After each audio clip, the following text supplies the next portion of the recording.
Diego Bandido. Go Diego! Go Diego! Go Diego!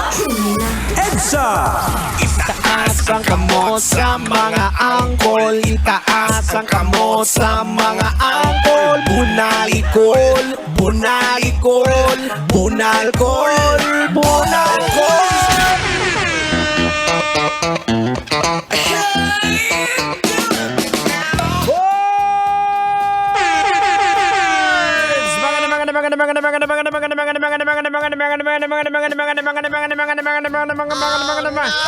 Magandang gabi, Metro and Mega Manila.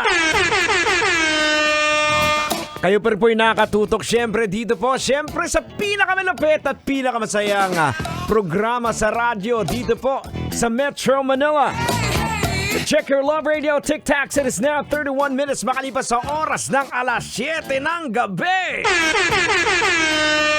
Grabe na to sa mga kabisyo po natin dyan. Napauwi pa lang ng bahay. Make sure na pinapaalam nyo naman po sa mga mahal nyo sa buhay na Mapa, pauwi na ako.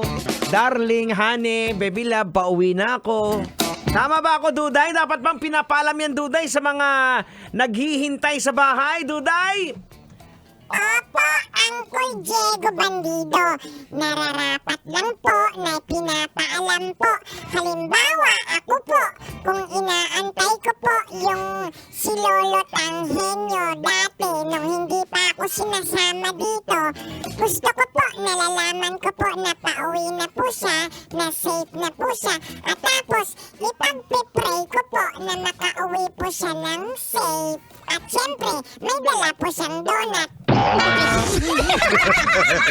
Pambira naman. Okay na sana na ipagpipray yung may dalang donut pa uwi. Pero tama naman din yan, Tang, di ba? Ay, tama ka dyan. Dapat pinapaalam ninyo na pauwi na kayo para nang sa gayon medyo mapanatag din ang loob ng mga naghihintay sa inyo. Ayan. Okay, mga kabisyo, eto. Huwag na nating patagalin to. Pag-usapan na natin to.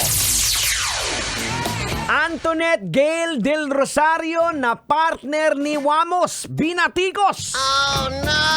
Matapos mag-sexy dance sa first birthday ng kanilang anak. Bah, hindi na natin patatagalin to, Tang. Logican na natin to. Ay, sige! Huwag mo nang patagalin!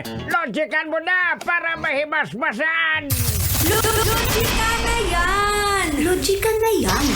Alright, mga kabisyo, logica na yan! Anong leksyon ang ating mapupulot? Anong aral ang ating madudukot? Naku, mga kabisyo, mainit-init na diskusyon to ngayon sa social media.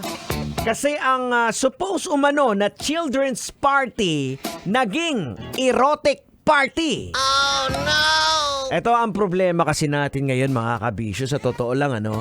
Dahil masyado na pong nakatuon sa mga sarili natin ang ating ginagawa, parang uhaw po tayo sa atensyon, kaya bumabagsak po ang logical thinking natin o judgment natin sa mga bagay-bagay. Totoo naman pong mali at hindi proper ang ginawa nga kasi birthday party nga ng anak, ang nanay sumayaw halos na nagpapakita na ng puwet. Which is undeniably wrong o mali. Imagining na lang po natin halimbawa, kung ikaw na lang halimbawa, uncle, kung nanay mo yun ang gumawa noon. Kung yung nanay mo ang gumawa noon, tapos sumayaw siya ng ganun, halos mapakita na ng puwet.